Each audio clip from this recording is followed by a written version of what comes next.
The first thing you hear is silence. Not the silence of an empty room, or the silence of a library, or the careful quiet of a sleeping house. This is the silence that follows something terrible. The kind that presses down on your chest like a hand. The kind that makes your ears ring with the absence of everything that was there just seconds before: the laughter, the shouting, the sneakers squeaking on linoleum, the clatter of lockers, the ordinary, beautiful noise of 300 kids going about their lives. And then a crack. Sharp, wrong. The kind of sound your brain refuses to name at first, because numbing it would make it real. A second crack follows. And then the screaming starts. Pemberton High School, Garfield County. A Tuesday morning in October. The leaves outside were turning copper and gold. Someone had taped a homecoming banner to the main entrance, hand-painted, slightly crooked, cheerful in the way that only teenagers can manage. The cafeteria still smelled like the pancakes from first breakfast. The heating system was rattling the way it always did in fall. It was the most ordinary morning in the world. And in the east hallway, the long one, the one with the trophy cases and the mural the junior class painted 2 years ago, the one that smelled faintly of spray paint and floor wax, a girl was crouched behind a row of lockers. She was 17 years old. She was wearing a jacket 2 sizes too big, boots with the sole coming loose on the left foot, and a backpack that she owned not because she was a student at this school, but because it held everything she had in the world. Her name was Maya, and she was about to make the most important decision of her life. The screaming was getting louder, closer. The thunder of running feet shook the floor beneath her hands. She pressed herself smaller, instinct folding her body tight, and she peered around the edge of the locker bank. She saw the boy first. He was maybe 12 or 13, small for his age, dark hair, round face, still carrying that softness that boys carry before the world hardens them. He was wearing a red hoodie and he dropped his backpack somewhere behind him, and he was standing absolutely still in the middle of the hallway. Frozen. Every other student in the corridor was running. Doors were slamming. Somewhere a fire alarm had started, but it felt wrong, too late, almost laughable against the reality of what was happening. The boy was not running. He was standing in the middle of the hallway, 6 feet from the east wing door, and his eyes were fixed on something Maya couldn't see yet. Something around the corner, something that was making every other human being in this building flee in the opposite direction. And from behind the lockers, Maya watched his face. She watched the color drain out of it. She watched his legs go rigid. She watched a 12-year-old boy turn to stone while the world came apart around him. And something happened inside her chest. Something that had no name. Something that had been battered and buried and frozen over through 2 years of sleeping in doorways and eating from food banks and being invisible to every person who walked past her. Something cracked open. Later, people would ask her what she was thinking. She would tell them the truth. She wasn't thinking at all. She moved. Her name before the street was Maya Renee Collins, and she had not always been invisible. There was a time, and it felt like another century, a different dimension of a life she once touched, when she had a bedroom with yellow curtains, when she had a mother who braided her hair before school and a little sister who stole her lip gloss and a father who worked double shifts at the plant and still showed up to every single one of her track meets. She had been a runner. That was the thing people didn't know, looking at her now. The way she moved through the world, quiet, economical, watching from edges, didn't betray the girl who had once been clocked doing the 400-meter in 58 seconds. The girl who won 3 consecutive county medals and was being scouted by 2 different high schools on athletic scholarship. That girl still lived somewhere inside the worn jacket and the careful eyes. The world had taken a lot from Maya, but it had not yet taken everything. The fire started 17 months before October, Not a literal fire, though sometimes it felt like one, felt like flames that started slow and then consumed everything so fast you barely had time to grab what mattered. The fire was the kind that happens in families. A job lost, then another. Then a month of rent missed, and then two, and then the letter from the landlord, and then the decision, made over a dinner of canned beans on the last Tuesday of August, that the kids were going to Grandma Celia's in another state, and Mama was going to sort things out, and it was only temporary. Maya had packed a bag. She had hugged her little sister, so hard the girl complained about her ribs. She had ridden the bus to Grandma Celia's and stayed for 3 weeks, and then Grandma Celia had her own crisis, a stroke, sudden, devastating. And there were aunts and uncles who had opinions about space and burden and what was fair. And Maya was 16 years old and not yet fluent in the language of being unwanted, but she was learning fast. She left before anyone asked her to. That was her nature. She absorbed pain before she let it be inflicted. She had been on the streets, or navigating the gray zone between the streets and the shelters and the temporary couches, for 14 months by the time October came. She knew the city in the way only people without walls know it. She knew which library branches stayed open latest, which soup kitchens had the shortest lines on which days, which neighborhoods had business owners who would sometimes leave a bag of food outside the back door without making a production of their kindness. She had found Garfield County by accident, following a rumor of a women's shelter that turned out to have a 3-month waiting list. But there was a church with an unlocked fellowship hall, and a librarian named Mrs. Oduya who had never once asked for an address before issuing a library card, and a small community garden behind the elementary school where she sometimes slept in the tool shed when the nights got cold. Pemberton High was 2 blocks from the library. She passed it every day. She had sat on the low wall outside it more than once, watching the students pour out at 3:15, and something in her chest had ached with a longing she didn't let herself examine too closely. She had been one of them once. She would be one of them again someday. She kept that thought like a coal pressed to the center of her palm, small, hot, refusing to go out. She was not supposed to be inside the building that Tuesday morning. She had followed a maintenance worker through a side door. She'd done it twice before, using the building's warmth and the bathroom on the 2nd floor for an hour before the day truly started. She was careful. She was clean. She was always gone before the first period bell. She had been making her way toward the side exit when the sound changed. And now she was in the east hallway. And the boy in the red hoodie was frozen in front of her. His name, she didn't know this yet, was Danny Rourke.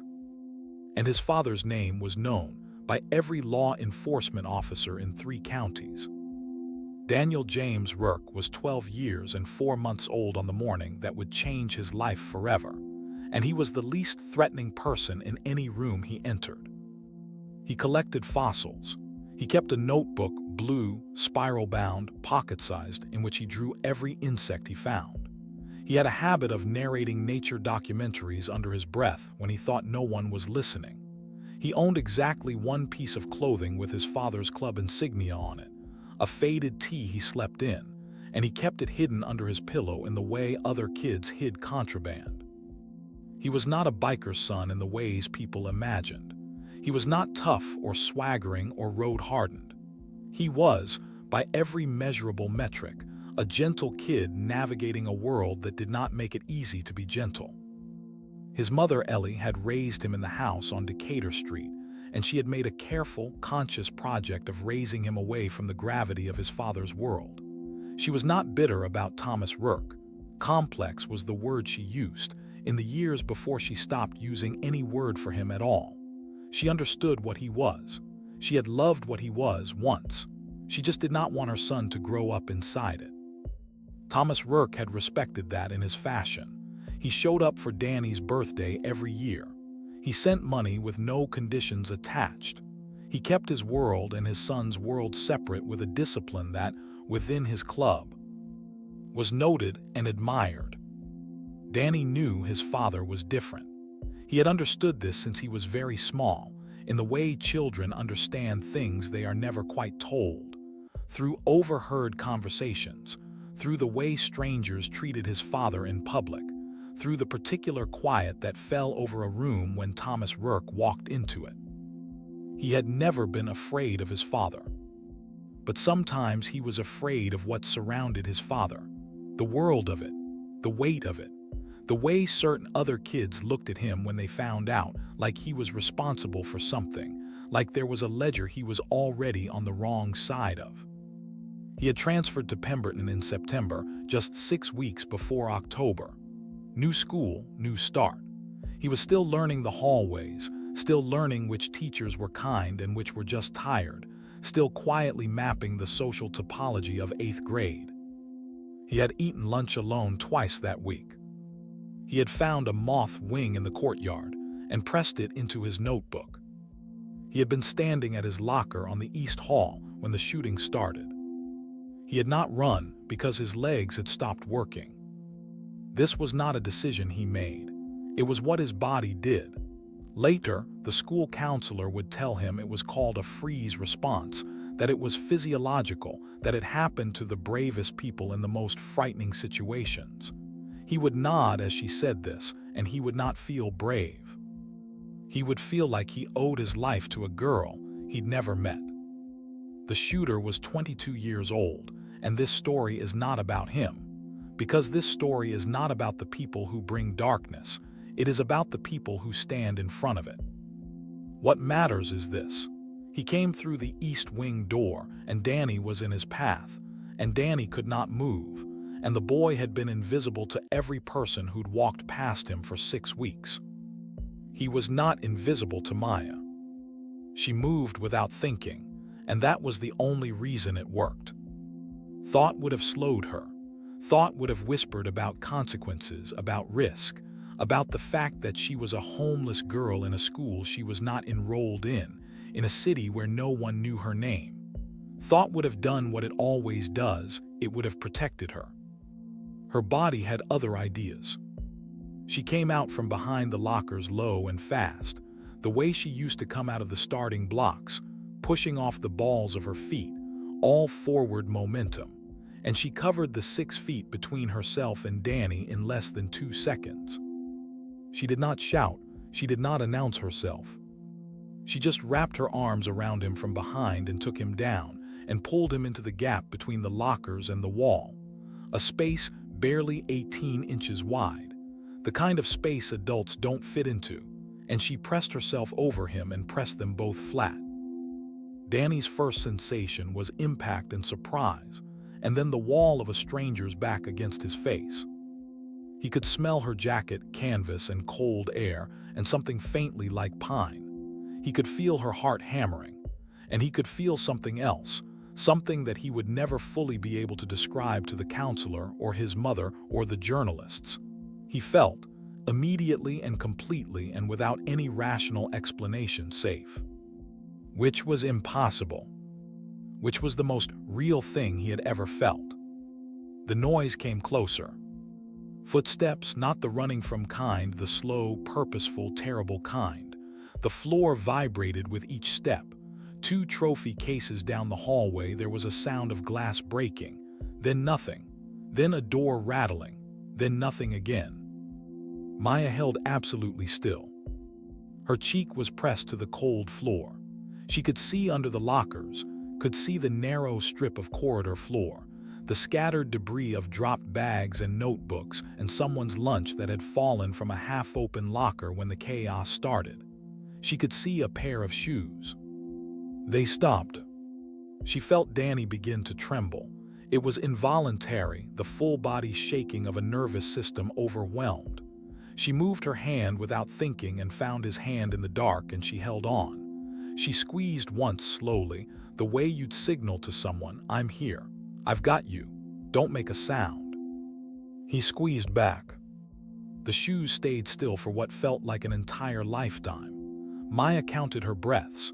She counted them the way she counted everything, carefully, methodically, the arithmetic of survival. 1, 2, 3, don't move, don't breathe loud. don't exist outside of right here, right now, this 18 inches of floor. She had spent 14 months learning how to disappear. For the first time in her life, that skill was saving someone else. The shoes moved. Away from them, down the hall, around the corner. She did not move. She counted to 60, then she counted to 60 again. When the sirens started, first one, then a cascade of them, the specific overlapping wail of police and ambulance converging, she allowed herself to exhale. Her whole body shook with it. Danny turned in the space, impossibly slow, and looked at her for the first time. His eyes were enormous. His face was streaked. She realized her face probably looked the same. "Are you okay?" she whispered. He nodded. His lips moved, but nothing came out. "We're going to get up slowly," she said. "We're going to walk toward the exit. We're going to stay low until we're outside. Can you do that?" He nodded again. "What's your name?" He found his voice, barely. "Danny." "Danny," she said it like a confirmation, like she was filing it somewhere important. "I'm Maya, stay behind me." She rose, she moved, he followed. That was it. That was the whole of it, measured in seconds, measured in inches of cold floor, measured in the pressure of two hands holding on in the dark. Everything that came after grew from that. The parking lot of Pemberton High, in the hour after, looked like the world had exhaled all at once and hadn't yet decided whether to breathe back in. Students sat on curbs and in the grass. Some were still crying. Some had the blank, dissociated faces of people whose bodies had outrun their minds and were still waiting for the rest of themselves to catch up. Teachers moved between them, crouching, making calls, doing the practical human work of triage. 3 ambulances, 2 fire trucks that no one needed, police tape going up at both main entrances. The parking lot across the street filling with cars, parents who had gotten the call, parents who had not waited for the second call, parents who were still driving and running through red lights and praying in fragments. Maya had gotten Danny outside. She had handed him to the first teacher she saw, a woman in a green sweater whose name she would later learn was Ms. Farida, who looked at Danny and then at Maya and said, "Oh God, are you both?" And Maya had said, "He needs you," and stepped back. Stepped back. Because stepping back was what she did. Stepping back was the verb of her entire existence for the past 14 months. She was practiced at it. But she hadn't gotten far before her legs stopped cooperating. She sat down on the curb at the far edge of the parking lot behind the last row of buses, where no one was paying attention. She pulled her knees to her chest. She let her hands shake. She counted her breathing again, in for 4, hold for 4, out for 4. She did this for a long time. A paramedic found her there maybe 20 minutes after. Young, tired-looking, the kind of person who had clearly been through too much of this too fast. He crouched next to her and started doing the assessment, asking her name, asking if she was hurt, asking if she could follow his light, and in the middle of it, Maya felt something in her give way. Not dramatically, not in the way it happens in films, where someone collapses into tears in a meaningful way. It was smaller than that. It was the way a single tile falls out of a mosaic, just that one piece, the one that had been loose longest. "I don't go to school here," she said. The paramedic paused. "I know," he said after a moment. "That's okay." He meant it medically. She understood that. He meant it in the context of his job. He was not there to sort out her enrollment status.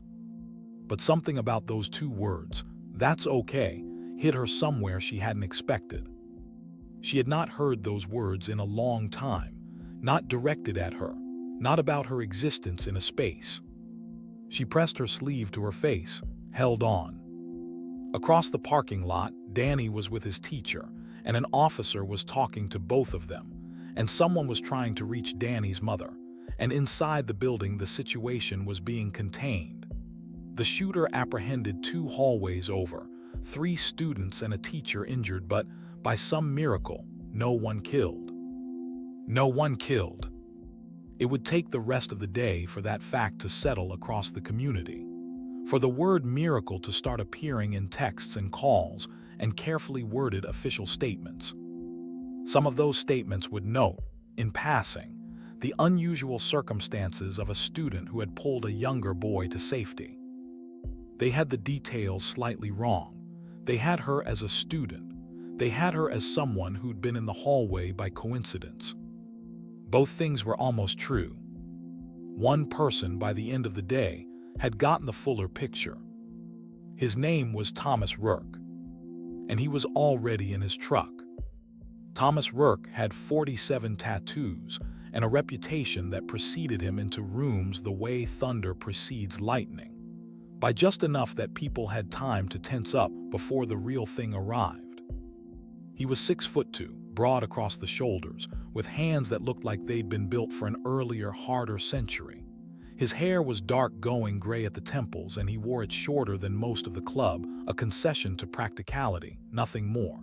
His beard was 3 days past neat.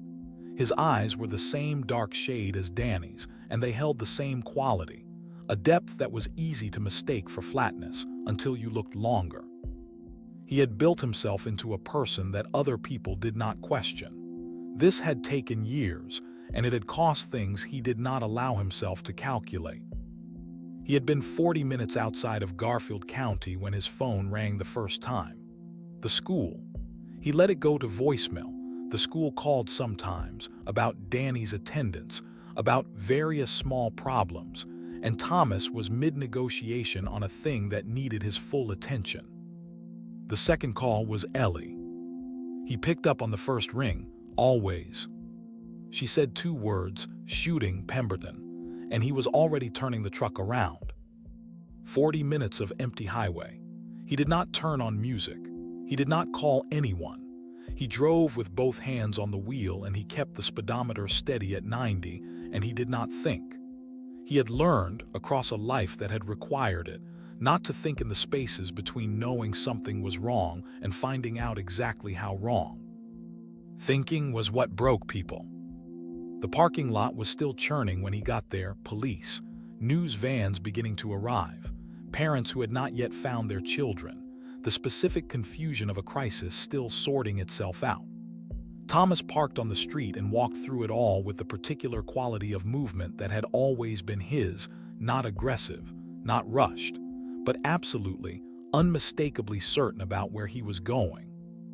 He found Danny in the gymnasium, sitting with Ms. Farida and a counselor and Ellie, who had arrived 5 minutes before him. He stood in the gym doorway for a moment, just looked. His son was alive. His son was drinking a Gatorade and had a foil emergency blanket around his shoulders and was alive. Something happened in Thomas Rourke's body that he had not felt in many years. A kind of release, a kind of unwinding that went deeper than muscle, the sort of thing that happens at the very center of a person, in places that don't have names. He crossed the gym floor. He sat down next to Danny without a word, and he put one arm around his son. And Danny, who had not cried yet, not in front of the counselor, not in front of his mother, not in front of anyone, put his face against his father's arm and came completely apart. Thomas held him. He was still holding him when Miss Farida, quietly, told him what had happened in the east hallway. She told him about the girl in the oversized jacket. She told him that Danny had described her, that she had come from nowhere, that she had been behind the lockers, that she had pulled him down and held on and guided him out. She told him that the paramedic had given a brief account of finding her on the curb behind the buses, that she had said she didn't go to school there. Thomas was quiet for a long time after this. "Where is she now?" he asked. Ms. Farida shook her head. "They don't know. She didn't stay for the official assessment. She just left." Thomas looked at his son. Danny looked up at him, eyes still wet. "She told me her name," Danny said. "Maya." Thomas Rourke stood up slowly. He looked around the gymnasium, at the officers, at the counselors, at the officials with their clipboards and their controlled urgency. "Find her," he said. Not to anyone in particular, to the room, to the universe. The way he'd said everything that had ever actually mattered. It took 4 days. 4 days of Thomas Rourke making calls, pulling threads, having conversations with the kinds of people who knew things that weren't in official reports. 4 days of Danny sitting in the window of the house on Decatur Street, looking at the street with the particular patience of someone waiting for something they aren't sure is coming. The club helped. That was just the nature of it. You said a thing needed doing, and it moved through the network like sound through wire, fast and certain, and with a quality of inevitability that had nothing to do with force and everything to do with loyalty. They found her on the 4th morning. The church with the fellowship hall, the librarian who confirmed her library card, the community garden shed where someone had been sleeping, tidily, leaving no trace except slightly warmer air and a single folded blanket. She was in the park, 2 blocks from the library, on a bench that caught the morning sun. She had her backpack between her feet and a book open in her lap, a worn paperback that she'd read 3 times before, because she knew where all the good parts were and didn't have to pay attention to get to them. A man sat down next to her. She clocked him before he sat, the way she clocked everyone, the way the street had trained her to read a person in a second and a half. Large, deliberate, the jacket with the back patch that she recognized from news articles she'd read in the library. She didn't move. She kept her eyes on her book. "Maya Collins," he said. She looked up. He was watching her with those dark eyes, and there was nothing in his expression she could name cleanly. It was too full for that. Too many things at once. "Yeah," she said. "My name is Thomas Rourke." She waited. Danny's father. She looked back at her book, turned a page she hadn't actually read. "He told me what you did." "I didn't do much," she said. "I pulled him down and held on." "That's the whole of it." "Yeah." Thomas was quiet. She waited again. She was good at waiting. "How long have you been out here?" he asked. She considered not answering, but there was something in the way he asked it, not pitying, not judgmental, just direct, just the plain shape of the question that made her answer the plain shape of it. 14 months, she said. He didn't respond to that immediately. She could feel him processing it. "How old are you?" 17. Another silence, different from the last one. "I'd like to tell you something," Thomas said. She glanced at him. "I have lived," he said slowly, "a life that has not always been on the right side of a lot of things." He paused, not ashamed, just measuring his words, which she sensed was not always how he operated. "The people I run with are not people that mothers tell their children to look up to. We know this. We've made our choices." She watched him. "But there's a code," he said. "Been there longer than any of us. It's simple. You protect what matters. You show up for the people who showed up for you." He looked at her directly. "You came from nowhere and you covered my son with your body. You didn't know who he was. You didn't know what I was. You just saw a kid who needed help and you moved." Maya looked down at her book. "He was frozen," she said. "Someone needed to move." "Tell me why you were there," Thomas said. "The real why." And so, slowly, haltingly, in the way that people tell the deepest truths in fragments out of order, trusting as they go, she told him. She told him about the yellow curtains, about her mother and the rent in Grandma Celia's stroke, about the aunts and uncles and the decision she'd made before anyone asked her to leave, about 14 months of libraries and church halls and tool sheds, and learning the city in the way only the invisible know it. She told him about the scholarship she never got to use, about the running, about the blue ribbons she'd won that she could no longer find. She told him about the library card that Mrs. Oduya had given her, without asking for an address. Thomas Rourke listened to all of it without interrupting once.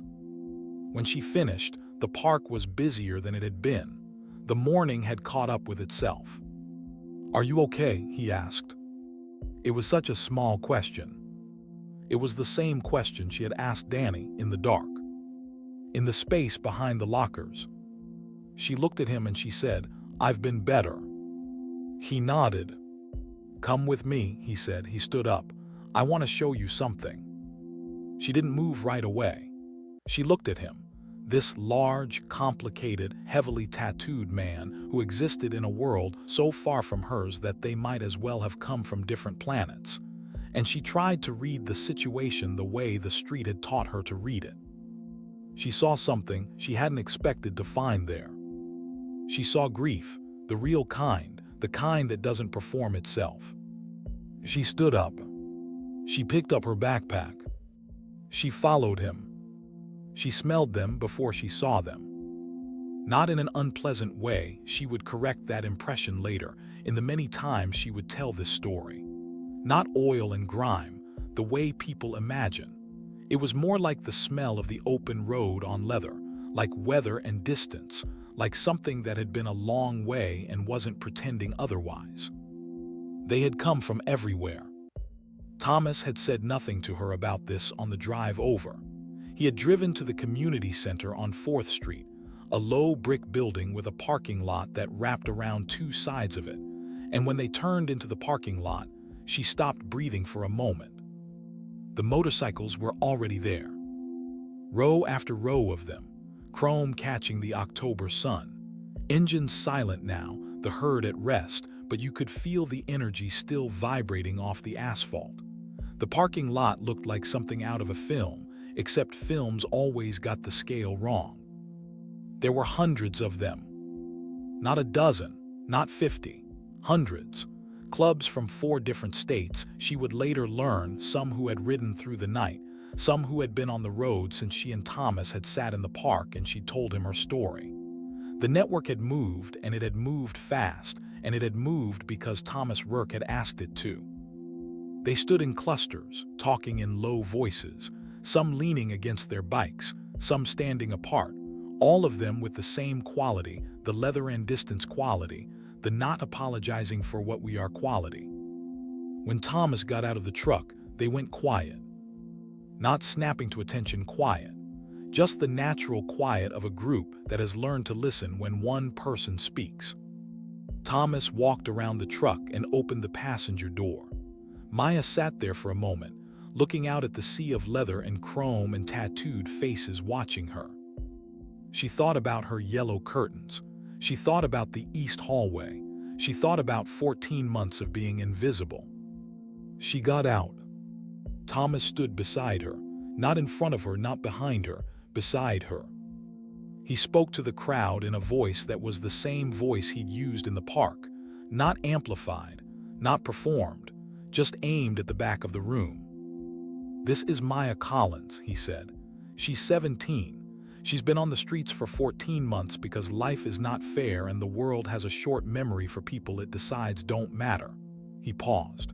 4 days ago, she was in a school hallway where she had no reason to be, and she saw my son frozen in the path of something terrible, and she covered him. She held on. She got him out. Not a sound from the parking lot. "I want to be clear about something," Thomas said. "She didn't do that for recognition. She didn't do it because she knew who Danny was. She didn't do it for any reason except that it needed doing and she was the one who could do it." His voice had a quality she had never heard in a person before. "I don't know what you want to call that. I know what I call it." He turned to her. "I call it family," he said. She held very still. He reached into his jacket and brought out something and held it out to her. It was a small patch, a rectangular piece of fabric, clearly handmade, clearly made recently in the hours since the park. The stitching was careful. She looked at what it said. "Honorary Prospect, Garfield County." "You don't have to wear it," he said. "You don't have to be anything you don't want to be, but it means something. It means that in 4 states there are people who know what you did and what you're owed." He paused again. "It means you're not alone anymore." Maya looked at the patch. She looked out at the parking lot at this strange, leather-wearing, road-haunted, complicated, deeply human gathering that had assembled because one of their own said someone deserved to be seen. She thought, "This is the most ridiculous thing that has ever happened to me." She thought, "This is the kindest thing that has ever happened to me." Both things were true. She took the patch. And then the parking lot erupted, not into cheering exactly, not into the kind of noise you'd see in a film, but into the rumble of 300 motorcycles starting simultaneously, the sound building from nothing to everything in 4 seconds, a sound that was not a sound so much as a physical event, a wave of vibration that you felt in your ribs and your teeth and the floor of your chest. It was not applause. It was something older than applause. It was the sound of a community saying, "We see you." Maya stood in the middle of it, her backpack over one shoulder, the patch in her fist, the October wind cold on her face.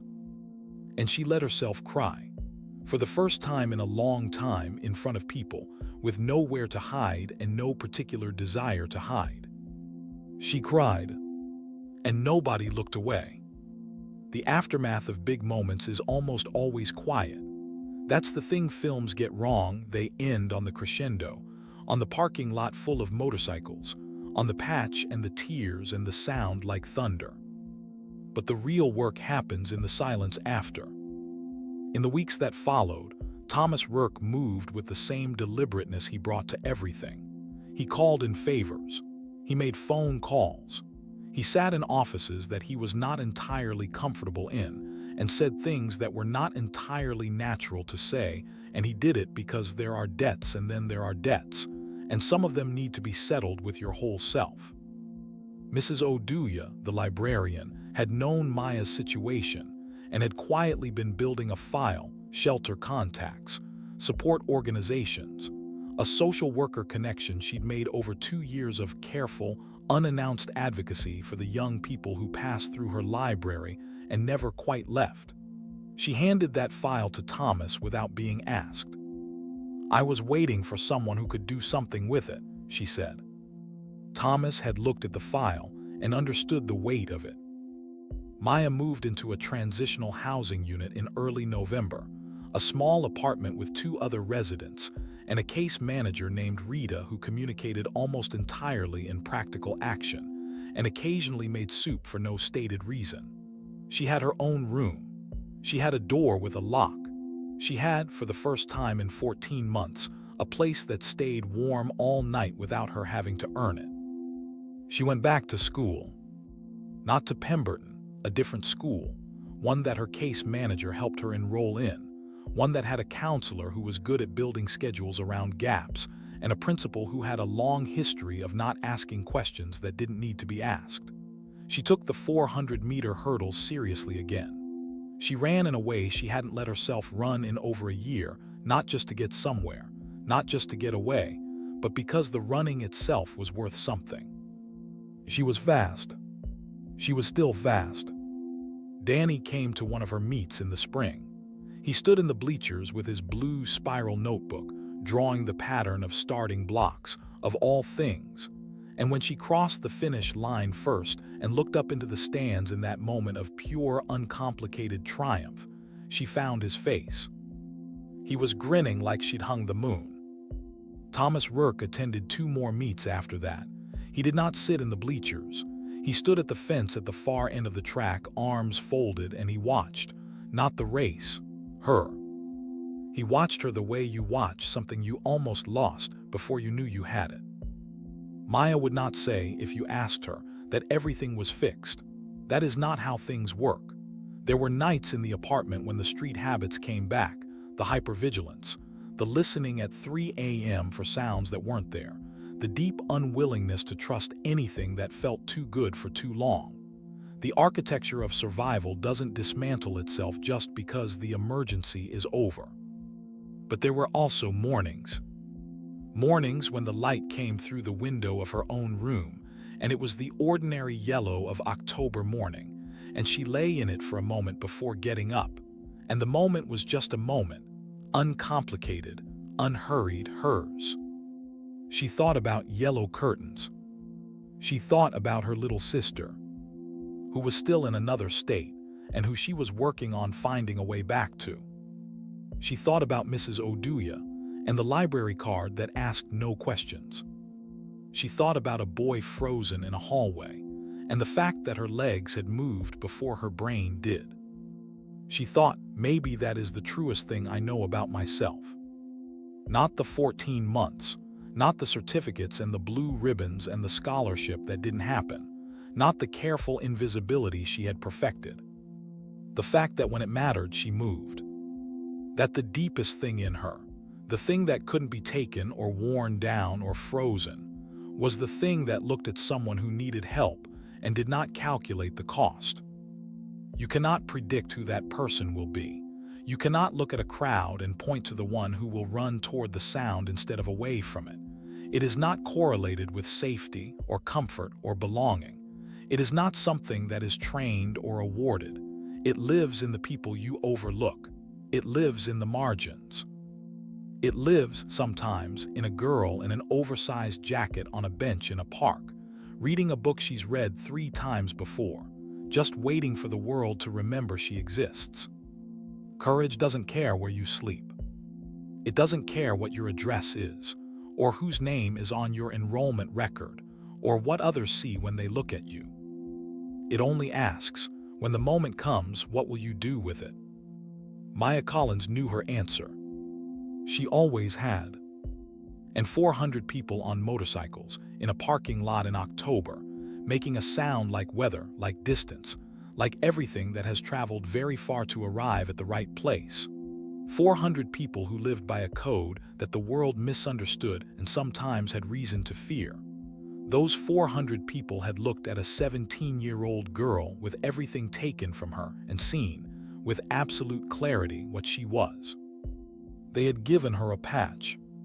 She kept it on her windowsill. Not on a jacket, not displayed. Just there, visible from her bed, a small rectangle of fabric catching the morning light. A reminder for the mornings when she needed one. You are seen. You matter. You are not alone.